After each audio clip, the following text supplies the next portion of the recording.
कई बार मैंने देखा है कि बिजनेस ओनर्स का कभी कभी ये माइंडसेट होता है कि बिजनेस का पैसा ही मेरा पैसा है एंड मन चाहे जैसा जब चाहे वैसा वो खर्च कर देते हैं। ये बहुत बड़ी गलती करती है। जब जब बिजनेस ओनर ये सोचता है कि बिजनेस का पैसा मेरा पैसा है तो डेफिनेटली वो बिजनेस मैक्सिमम 5 या 7 साल वो खींच सकता है, चला सकता है। वो भी अच्छे से नहीं है, स्ट्रेस में रह के ही वो चला सकता है। बट आफ्टर 5 to 7 years वो बिजनेस एंड उसकी पर्सनल लाइफ दोनों ही प्रॉब्लम्स में डेफिनेटली आती है। हेलो एंड नमस्ते, माय नेम इज चेतना सुगंधी। आज हम जो बात कर रहे हैं वो इस पे कि unawareness of money management. Business में मनी मैनेजमेंट कैसे होना चाहिए ताकि बिजनेस भी सही चले और पर्सनल लाइफ भी सही चले। देखो, आप बिजनेस करते क्यों हो? क्योंकि आपका एक वो एम्बिशन है, आपने कुछ वो ड्रीम सोचा है या आपने कुछ सोच के आप बिजनेस कर रहे हो। बिजनेस करना हर किसी के बस की बात नहीं होती है, लेकिन अगर बिजनेस करने का सोचा ही है तो उसे डिसिप्लिन में करते हैं, उससे अच्छे से करते हैं ताकि आपकी पर्सनल लाइफ में भी तकलीफ ना आए और बिजनेस भी अच्छा चले। और ना ही सिर्फ चले तो वो अच्छे से ग्रो होना चाहिए, एक ही जगह पे वो स्टेबल नहीं होना चाहिए। सो लेट्स स्टार्ट दी कि मनी मैनेजमेंट कैसे होना चाहिए बिजनेस में।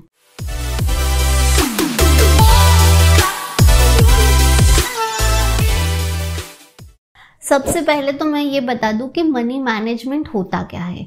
बिजनेस में एक होता है प्रॉफिट एंड एक होता है लिक्विड, या फिर आप बोल सकते हो कि लिक्विडिटी होती है, कि जिसे हम बोलते हैं कि कितना आपके पास में हार्ड कैश अवेलेबल है, इन बैंक हो गया या इन कैश फॉर्मेट हो गया। तो ये दोनों ही चीज अलग अलग होती है। पहले तो आप आपका ये चीज कंसेप्ट को क्लियर कीजिए कि जो मेरा फिनेंशियल्स में, जो मेरा ऑन पेपर बुक में प्रॉफिट दिख रहा है वही पैसा मेरा अवेलेबल है, ये मतलब नहीं होता है। दोनों ही चीज अलग होती है। प्रॉफिट मीन्स आपने जो कमाया माइनस जो खर्चे किए उससे जो निकल के आया वो होता है प्रॉफिट। प्रॉफिट में भी 2 टाइप होते हैं, gross profit and net profit. Gross profit मतलब आपको जो प्रोडक्ट सेल करना है उस सेल के बाद को बनाने के लिए, उस प्रोडक्ट को बनाने के लिए जो खर्चे किए उसको माइनस करके जो आया वो हुआ आपका ग्रॉस प्रॉफिट। एंड अब जो प्रोडक्ट आप सेल करना चाहते हो उसको बनाने का प्लस उसको बेचने के लिए जो बाकी के खर्चे होते हैं, रेंट होता है, इलेक्ट्रिसिटी होता है, सैलरी होती है, कमीशन होता है एंड बहुत कुछ चीजें होती है, वो सब निकालने के बाद जो बचता है वो होता है नेट प्रॉफिट। तो ये दोनों चीज अलग होती है। इसके बाद में जरूरी नहीं कि जो आपके बुक में दिख रहा है वही आपका कैश अवेलेबल हो। आप बहुत बार देख सकते हो कि आपने प्रॉफिट जो डिक्लेयर किया है बैंक में या आपके पास जो कैश अवेलेबल है मे बी उससे ज्यादा होगी या कम होगी, तो वो कैश प्रॉफिट अलग होता है कि जो आपके पास में फंड्स अवेलेबल है जिसे आप खर्चा कर सकते हो। तो ये 2 चीज तो अलग होती है।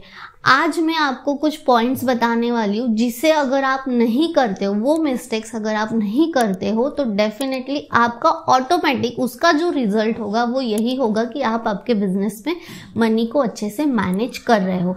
बिकॉज देखिए, हमें जिंदा रहने के लिए एक तो ऑक्सीजन और ब्लड की ज़रूरत होती है, वैसे ही हर बिजनेस का फंड्स जो फाइनेंस होता है वो उस बिजनेस का आप बोल सकते हो एक ब्लड है, कि बिना पैसों के आप बिजनेस रन कैसे कर सकते हो। जब भी बिजनेस हम स्टार्ट करते हैं सबसे पहली जो रिक्वायरमेंट होती है वो यही होती है कि हमारे पास में बिजनेस स्टार्ट करने के लिए पैसा अवेलेबल है या नहीं। तो इसीलिए इसी पैसे को बहुत अच्छे से मैनेज करना बहुत ज़रूरी है। सो देखते हैं कि वो कौन सी गलती है जो आपको नहीं करनी है सो दैट आपका बिजनेस और पर्सनल लाइफ अच्छी चले। सबसे पहला, आपको ये कभी नहीं सोचना है कि बिजनेस का पैसा ही मेरा पैसा है एंड उससे आप जब आप चाहे, जब आपकी ज़रूरत हो वैसे खर्च नहीं करना है। कभी कभी क्या होता है कि हम लोग बिजनेस के जो सारे एक्सपेंसेस है मंथ एंड के बाद में वो सारे पे कर देते हैं एंड उसके बाद में XYZ अमाउंट अपने बैंक में बच जाती है एंड ओनर सोचता है कि ये जो बचा है ये पूरा प्रॉफिट है, ये मेरा है, एंड वो फिर पूरा खर्च कर देते हैं। ये गलती नहीं करना है। बिजनेस का पैसा बिजनेस में ही रहे वही अच्छा है।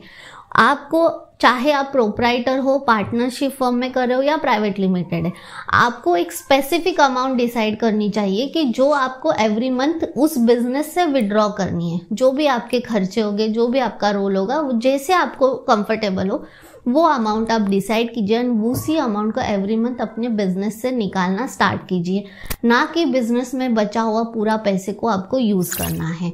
फर्स्ट तो आपको ये करना है। सेकंड, अगर आपका इनकम बढ़ रहा है तो आपको आपके एक्सपेंसेस नहीं बढ़ाने हैं, फिर चाहे वो पर्सनल एक्सपेंसेस हो या इवन बिजनेस के हो, इमीडिएट आपको एक्सपेंसेस नहीं बढ़ाने होते हैं। कोशिश करना है कि वो जो इनकम ग्रो कर रहा है इसका ग्राफ आपका आने वाले 6 से 7 महीने तक वैसे ही कांस्टेंट रहे। उसके बाद ही आप सोच सकते हो कि जो भी इनकम बढ़ी है उसका एक 25% आप एक्सपेंसेस में कन्वर्ट कर सको। बट एकदम से ये मत जंप मत लेना कि अगर मेरा इस महीने में इनकम ज़्यादा हुआ है तो मैं ऐसा कोई एक्सपेंसेस कर लूँ जिसका मुझे आने वाले 2 साल 3 साल 5 साल का एक्सपेंसेस होने वाला है। फॉर एग्जाम्पल, कई बार ऐसे होता है कि हमारी इनकम बढ़ जाती है तो हम लोग इमोशनल होके ऐसे काफ़ी सारे लोन्स, जो छोटे छोटे लोन्स होते हैं बजाज के या जो भी होता है छोटे छोटे प्रोडक्ट लोन, वो हम लोग उसके लिए अप्लाई कर देते। कभी महंगा मोबाइल ले लेते, कभी कोई इलेक्ट्रॉनिक्स आइटम ले लेते हैं, या कभी कभी हम बड़े EMI के भी खर्चे कर लेते, जैसे कि घर हो गया या और कार हो गई, बड़े बड़े जो EMI होते हैं वो गलती हमें नहीं करनी है। हमें कोशिश करना है कि जो हमारा इनकम ग्रो हो रहा है वो एटलीस्ट कांस्टेंट रहे। हाँ, अगर इनकम बढ़ रहा है, जो थर्ड पॉइंट है वो यही है कि अगर इनकम बढ़ रहा है तो आपको आपकी सेविंग्स एंड इन्वेस्टमेंट बढ़ानी है, एक्सपेंसेस नहीं बढ़ानी है। तो सेविंग्स एंड इन्वेस्टमेंट बढ़ाइए। इन्वेस्टमेंट भी ऐसे बढ़ाना है कि जिसमें आप इन्वेस्ट करने के बाद आपको उसका रिटर्न्स अच्छे से मिल सके और लॉन्ग टर्म के लिए वो अच्छा आपको रिटर्न्स दे। आप अगर ये 3 पॉइंट्स को भी करना स्टार्ट करते हो, फर्स्ट कि बिजनेस का पैसा आपका पैसा नहीं होता है, उसमें से आपको एक स्पेसिफिक ही अमाउंट निकालनी है। सेकंड, इनकम भले ही बढ़े आपको एक्सपेंसेस नहीं बढ़ाने, सेम लाइफस्टाइल रखना है। नंबर 3, इनकम बढ़ने के बाद हमें सेविंग्स और इन्वेस्टमेंट बढ़ानी है, एक्सपेंसेस नहीं बढ़ाने। इन्वेस्टमेंट भी ऐसे बढ़ाने हैं कि जिससे आपको रिटर्न्स अच्छे आए, लॉन्ग टर्म में आप अच्छा रिटर्न्स उसमें से निकाल सकते हो। अगर आप ये 3 पॉइंट्स को भी अच्छे से कर लेते हो ना, तो माय गारंटी, मैं डेफिनेटली बोलती हूँ कि आपका बिजनेस भी अच्छा चलेगा एंड पर्सनल लाइफ में भी कभी कोई प्रॉब्लम्स नहीं होगी। लेकिन जिस दिन आपका माइंडसेट ऐसा हो गया कि ये बिजनेस का पैसा मेरा है, अब मैं चाहे वैसे खर्च कर सकता हूँ, mark my word, business and personal life दोनों में प्रॉब्लम्स डेफिनेटली आएगी। आई होप कि आपको हमारा ये कंटेंट अच्छा लगा हो एंड ये जो सारे पॉइंट्स है ये मैं मेरे खुद के एक्सपीरियंस से एंड मैंने जो भी देखा है उसके हिसाब से बता रही हूँ, ताकि और भी लोगों को हेल्प हो सके एंड वो ये गलतियां ना करे। स्पेशली स्टार्टअप्स, जो यंग एंटरप्रेन्योर्स है, जो नया नया बिजनेस स्टार्ट करे, उसके लिए मेरा ये एक तो अपील है कि आप ऐसा कोई भी एक्सपेंसेस या ऐसा कोई भी लोन ना ले पहले रह के, कि जिससे आपको आगे जाके बहुत ज़्यादा तकलीफ होगी। जब हम लोन लेते हैं तब हमें कोई तकलीफ नहीं होती है, लेकिन लेने के बाद में जब EMIs के प्रेशर्स आते हैं तब बहुत ज़्यादा तकलीफ होती है। सो ऐसे सारे डिसीजंस लेने के पहले प्लीज़ प्लीज़ प्लीज़ 10 बार तो सोचिए कि लेना चाहिए या नहीं लेना चाहिए। एंड अगर आपको हमारा ये कंटेंट अच्छा लगा हो तो आपके कॉन्टैक्ट्स में से ज़्यादा लोगों तक शेयर कीजिए, ताकि उन्हें भी कुछ ना कुछ इससे हेल्प मिल सके। एंड अगर आपको इससे थोड़ी भी हेल्प हुई है तो please subscribe to our channels, जिसमें हम और भी ऐसे बिजनेस के टिप्स लेके आने वाले हैं। Thank you. नमस्ते।